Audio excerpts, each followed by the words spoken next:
The hardest lovers bind. Sensation. Cannot resolve it in the haze of near unconsciousness. Engrossed in slumber's wondrous arms, didn't wish siesta to end. The sensation paused a bit, then resumed. Why that uncomfortable feeling not retreat? Hardest yet.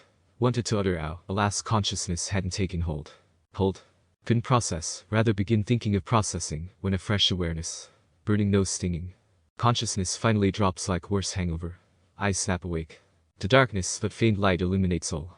This night. Or rather want to verbally exclaim, but then no words escape now. Processing that distracted by pain. The body agonized by numerous, minuscule stings. Many same moments, others staggered. Mouth want to speak, yelp in pain.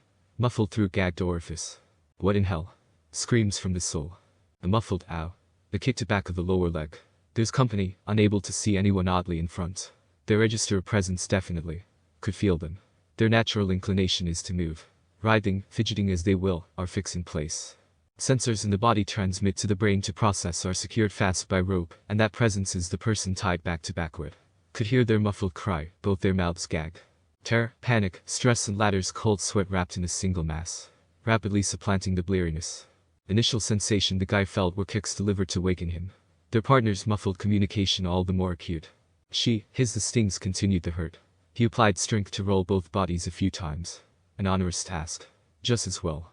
The woman had waked first, tormented by the ant's nest as him, being they atop it. The stinging would remain time being. Trying next to undo a too tight rope frustratingly undoable. Proper speech denied them from the obstruction in their mouths. At last, he waked. Took everything inside. Long as he immobile nobody could try freeing themselves. Lina's light source revealed the wilderness. That lay on pure ground, cold as the air. She distinctly can feel his form pressed against her back.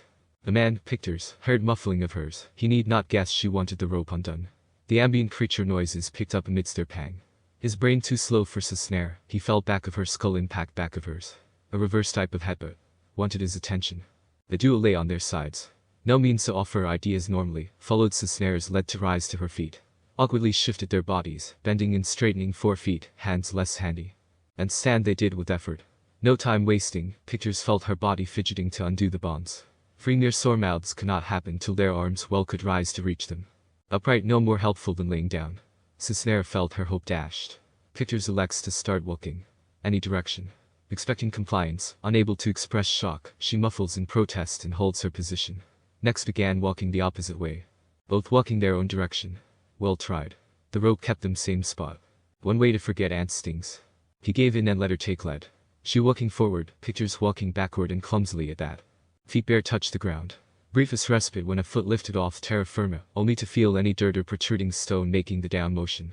Minutes had come and went, stings had near wholly ended, at least no one thought to affix a blindfold. Out the blue both receive a new sensation. Tumbling a few seconds and this stop.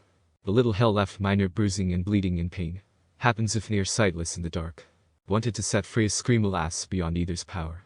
In a while get around to picking themselves up. What else could defy their fate but keep walking? Cisnera retained dominant lead. Sound of footsteps, panting in creature's company.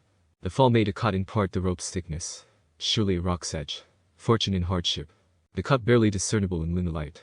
Pictares nudges his partner toward a tree clump, who assumed a rest spot, unable to outright confirm naturally. Reaching, he positions the damaged area against a tree and begins rubbing. Cisnera assumes correctly a way to sever the bonds, and lends her body to the action, reinforced when she spots the tear. In the middle of this burst for freedom a wolf happens upon them. Scarcely 15 feet away, the startled couple gripped by fear, feel it had stripped their bones. Instinct obliged Pictares to scream panicked, coming out as muffles and kicked furiously. The canid's curiosity brought it here.